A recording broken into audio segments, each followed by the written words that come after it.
السلام علیکم، میرا نام عادل اقبال ہے اور آج ہم بات کریں گے کہ یورک ایسڈ کیا ہے اور اس کی بڑھنے کی وجوہات کیا ہیں، اس کی علامات کیا ہیں۔ سب سے پہلے دیکھ لیتے ہیں کہ یورک ایسڈ ہے کیا۔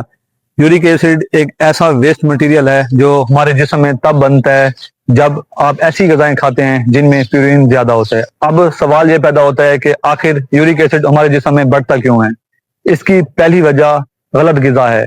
جب ہم ریڈ میٹ یعنی کہ بڑا گوشت، کلیجی، مغز یا سمندری غذائیں کھاتے ہیں تو ہمارے جسم میں یورک ایسڈ بڑھنے لگتا ہے، یا جب ہم میٹھا، خاص طور پر سافٹ ڈرنکس یا فاسٹ فوڈ کھاتے ہیں تب بھی یورک ایسڈ بڑھنے لگتا ہے۔ یورک ایسڈ بڑھنے کی دوسری وجہ پانی کم پینا ہے۔ جب آپ پانی کم پیتے ہیں تو آپ کے جسم سے ویسٹ مٹیریل کم ریموو ہوتے ہیں، جس کی وجہ سے یورک ایسڈ جمع ہونا شروع ہو جاتا ہے۔ یورک ایسڈ بڑھنے کی تیسری وجہ موٹاپا ہے۔ زیادہ وزن والے افراد میں یورک ایسڈ بڑھنے کا خطرہ زیادہ ہوتا ہے کیونکہ ان کا میٹابولزم متاثر ہوتا ہے، جس کی وجہ سے یورک ایسڈ بڑھنا شروع ہو جاتا ہے۔ یورک ایسڈ بڑھنے کی چوتھی وجہ گردوں کا مسئلہ بھی ہو سکتا ہے۔ جب آپ کے گردے خراب ہوتے ہیں تو آپ کے جسم سے ویسٹ مٹیریل ریموو نہیں ہو پاتا، جس کی وجہ سے یورک ایسڈ آپ کے جسم میں جمع ہونا شروع ہو جاتا ہے۔ یورک ایسڈ بڑھنے کی پانچویں وجہ ادویات ہو سکتی ہیں یا کچھ بیماریاں ہو سکتی ہیں، جیسے کہ بلڈ پریشر کی میڈیسن یا شوگر بھی یورک ایسڈ بڑھنے کی وجہ ہو سکتا ہے۔ اب ہم بات کرتے ہیں ایسی علامات کے بارے میں جن سے آپ کو پتہ چل سکتا ہے کہ آپ کا یورک ایسڈ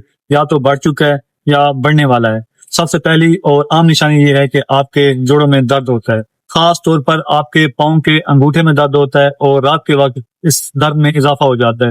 دوسری نشانی، جب آپ صبح کے وقت اٹھتے ہیں تو آپ کو اکڑاؤ محسوس ہوتا ہے اور آپ حرکت نہیں کر پاتے۔ تیسری نشانی، آپ کے جوڑوں میں ریڈنس اور انفلمیشن ہوتی ہے۔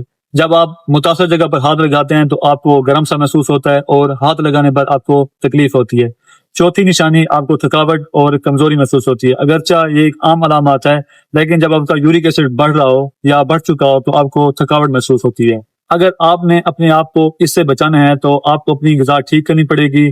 آپ نے ریڈ میٹ، کلیجی، مغز کم استعمال کرنا ہے۔ آپ نے سبزیاں اور پھل کا استعمال زیادہ کرنا ہے۔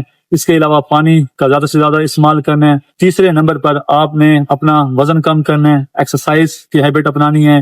چوتھے نمبر پہ آپ نے میٹھا کم کھانا ہے اور فاسٹ فوڈ سے پرہیز کرنی ہے۔ اگر آپ ان باتوں پر عمل کرتے ہیں تو آپ یورک ایسڈ بڑھنے کے خطرے کو بہت حد تک کم کر سکتے ہیں۔